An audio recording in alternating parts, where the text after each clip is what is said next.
سورۃ الانعام کی آیت نمبر 151 151 سورۃ الانعام کا 19واں رکوع اور 8ویں پارے کا 6واں رکوع۔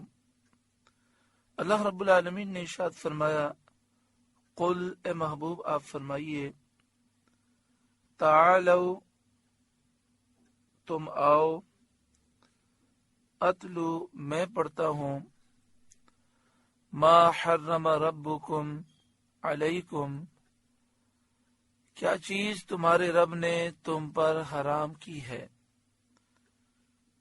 تم فرماؤ میں تمہیں پڑھ سناؤں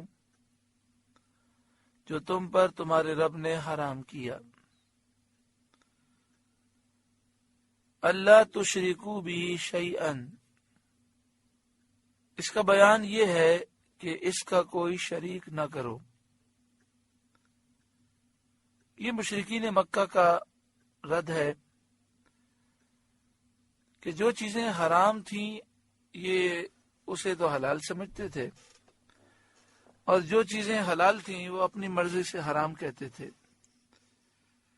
تو فرمایا محبوب صلی اللہ علیہ وآلہ وسلم آپ ان کافروں سے فرمائیے، آؤ میں تمہیں بتاتا ہوں اللہ تعالیٰ نے تم پر کیا چیزیں حرام کی ہیں۔ اللہ تشرکو بھی شیئا، یہ کہ اس کا کوئی شریک نہ کرو، شرک کرنا یہ حرام ہے۔ اللہ کے سوا کسی کو سجدہ کرنا یہ حرام ہے۔ اگر عبادت کی نیت سے سجدہ ہے تو ایسا شخص مشرک ہے، کافر ہے، اور کسی کی تعظیم میں سجدہ کرے تو اللہ کے سوا تعظیمی سجدہ یہ نبی اکرم صلی اللہ علیہ وآلہ وسلم کی امت میں حرام ہے۔ پچھلی شریعتوں میں جائز تھا، اب اللہ کے سوا کسی اور کو سجدہ کرنا حرام ہے۔ تعظیمی سجدہ ہو یہ بھی حرام ہے، اور عبادت کی نیت سے سجدہ ہو تو یہ شرک اور کفر ہے۔ اللہ کے سوا کسی کو خدا سمجھنا، الہ سمجھنا، معبود سمجھنا، کسی کی پوجا کرنا یہ شرک ہے اور یہ حرام ہے۔ اللہ کا کسی کو بیٹا سمجھنا، بیٹی سمجھنا، بیوی سمجھنا یہ شرک ہے اور یہ حرام ہے۔ مشرکین مکہ اپنی مرضی سے بہت ساری چیزوں کو حرام کہتے تھے۔ ان کو تنبیہ کی گئی کہ تم نے 360 بت بنائے ہیں، اور خانہ کعبہ کا طواف کرتے ہوئے بھی 360 بتوں کی پوجا کی نیت کرتے ہو، حالانکہ شرک کرنا یہ تو حرام ہے۔ وبالوالدین احسانا، اور ماں باپ کے ساتھ بھلائی کرو، ماں باپ کے ساتھ برا سلوک کرنا یہ حرام ہے، کیونکہ تم پر ماں باپ کے بہت سارے حقوق ہیں۔ ماں باپ نے تمہاری پرورش کی، تمہارے ساتھ شفقت اور مہربانی کا سلوک کیا، تم پر رحم کیا، تم سے محبت کی، تمہاری ہر خطرے سے نگہبانی کی۔ ان کے حقوق کا لحاظ نہ کرنا اور ان کے ساتھ حسن سلوک کو چھوڑ دینا یہ حرام ہے۔ وَلَا تَقْتُلُوا أَوْلَادَكُمْ مِنْ إِمْلَاقٍ، اور اپنی اولاد قتل نہ کرو مفلسی کے باعث، یعنی غربت کے ڈر کی وجہ سے، یا اس ڈر سے کہ ہم اپنی بچوں کو کہاں سے کھلائیں گے، اس ڈر کی وجہ سے بچوں کو قتل نہ کرو۔ اس میں یہ بیان کیا گیا کہ جو لوگ اولاد کو زندہ زمین میں دفن کرتے تھے ان کی مذمت کی گئی اور اس کی حرمت کو بیان کیا گیا۔ جو اپنی اولاد کو بچپن میں مار ڈالتے تھے ان کی حرمت کو بیان کیا گیا کہ ایسا کرنا حرام ہے۔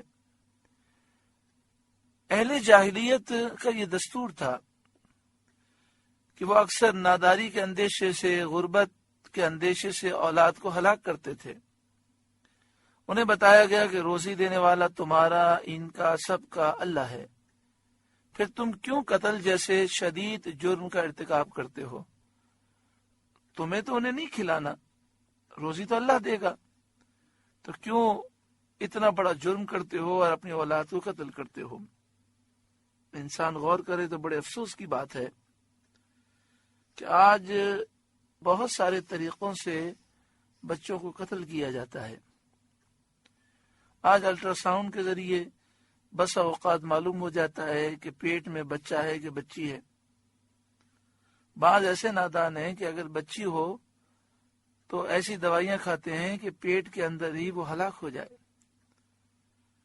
اور اگر پیدا ہو تو بسا اوقات اسے پیدا ہوتے ہی مار دیا جاتا ہے۔ انڈیا کے بارے میں پوری ایک رپورٹ شائع ہوئی تھی کہ جہاں پر لاکھوں بچوں کو اس طرح قتل کیا گیا،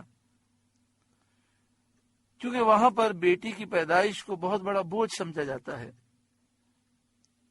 یہ بات یاد رکھیں کہ جب ماں کے پیٹ میں بچہ ہوتا ہے اور جب اس میں جان آ جاتی ہے تو اس کو مارنا یہ ایک جان کا قتل ہے۔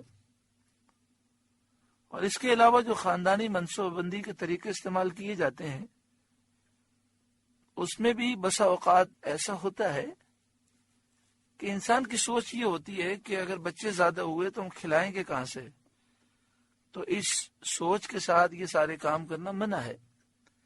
ہاں کوئی بیماری ہے یا کوئی طبی یا سائنسی طور پر ضرورت ہے تو کسی شرعی مفتی سے رجوع کریں اور یہ مسائل سمجھیں کہ کب اس کا استعمال جائز ہے، کب ناجائز ہے، کون سے طریقے جائز ہیں، کون سے طریقے حرام ہیں۔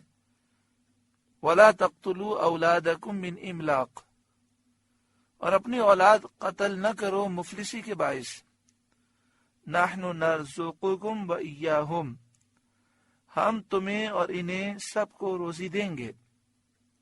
وَلَا تَقْرَبُوا الْفَوَاحِشَ مَا ظَهَرَ مِنْهَا وَمَا بَطَنَ، اور بے حیائیوں کے پاس نہ جاؤ جو ان میں کھلی ہیں اور جو چھپی ہیں۔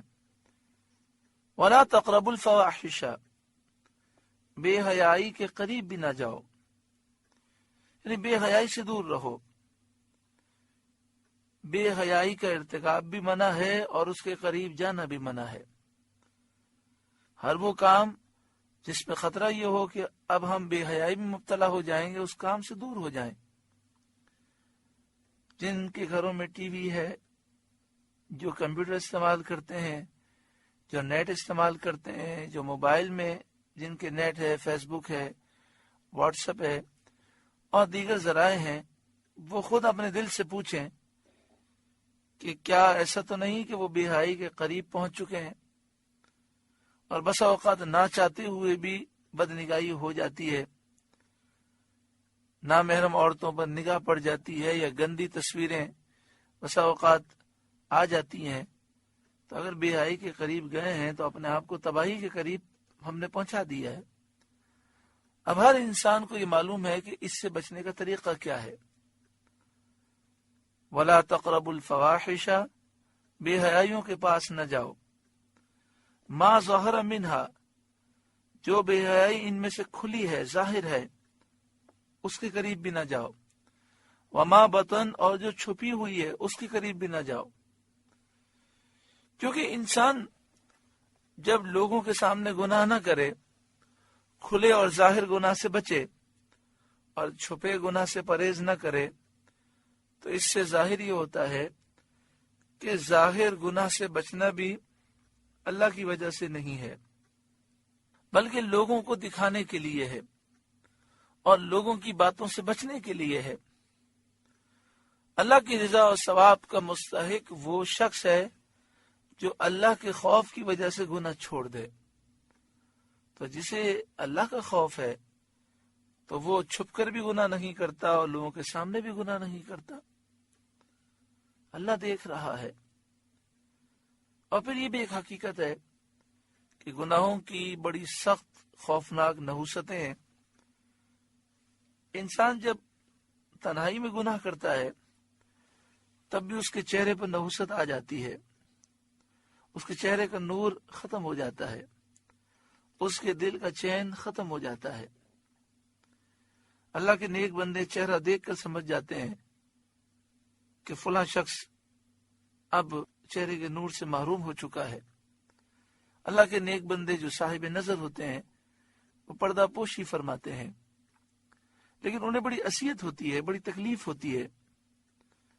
اور جب انسان نیک ہوتا ہے، پرہیزگار ہوتا ہے، ظاہر باطن میں گناہوں سے بچتا ہے، تو اس کے چہرے پر نیک لوگوں کا نور ہوتا ہے، اس کے سینے میں سکون ہوتا ہے، اور اللہ فرماتا ہے وَمَن يَتَّقِ اللَّهَ يَجْعَل لَّهُ مَخْرَجًا، جو اللہ سے ڈرے اللہ تعالیٰ اس کے لیے پریشانی سے نکلنے کا راستہ پیدا فرماتا ہے، اس کی ہر مشکل آسان ہو جاتی ہے۔ حضرت عثمان غنی رضی اللہ تعالیٰ عنہ امیر المومنین مسجد نبوی شریف میں جمعے کا خطبہ دے رہے تھے۔ ایک شخص جمعے کی نماز کے لیے آ رہا تھا، راستے میں اس نے اپنی نگاہ کی حفاظت نہ کی، کسی نامحرم عورت پر نگاہ پڑ گئی تو فوراً نگاہ ہٹا لینی چاہیے، لیکن انہوں نے ہٹائی نہیں۔ جب وہ آ کر جمعے میں بیٹھے خطبہ سننے کے لیے تو حضرت امیر المومنین حضرت عثمان غنی رضی اللہ تعالیٰ عنہ نے فرمایا کہ بعض لوگ آنکھوں کا زنا کرتے ہیں، بدنگاہی کرتے ہیں، اور پھر رسول اللہ صلی اللہ علیہ وآلہ وسلم کی مسجد میں جمعہ پڑھنے کے لیے آ جاتے ہیں۔ آپ نے اس انداز سے بیان کیا کہ کسی کو معلوم نہ ہو کہ آپ کا اشارہ کس طرف ہے، کیونکہ کئی لوگ آ کر بیٹھے تھے اس وقت، جس کا معاملہ تھا وہ سمجھ گیا کہ یہ اشارہ میری طرف ہے، تو وہ کھڑے ہو گئے اور انہوں نے دوران خطبہ پوچھا یا امیر المومنین آپ کو کیسے معلوم ہوا، کیا آپ پر وحی آتی ہے؟ تو آپ نے فرمایا کہ وحی کا دروازہ تو بند ہو چکا، نبی اکرم صلی اللہ علیہ وآلہ وسلم آخری نبی ہیں، اور اب آپ کے بعد کوئی نیا نبی نہیں آ سکتا، کہ یہ فراست مومن ہے۔ حدیث پاک میں ہے اتقوا فراست المؤمن فإنه ينظر بنور اللہ، مومن کی فراست سے بچو، وہ اللہ کے نور سے دیکھتا ہے۔ تو اللہ تبارک و تعالی ہمیں ہر گناہ سے سچی پکی توبہ نصیب فرمائے۔ آپ سے گزارش ہے کہ قرآن کے اس پیغام کو آگے پہنچا کر ثواب جاریہ حاصل کریں۔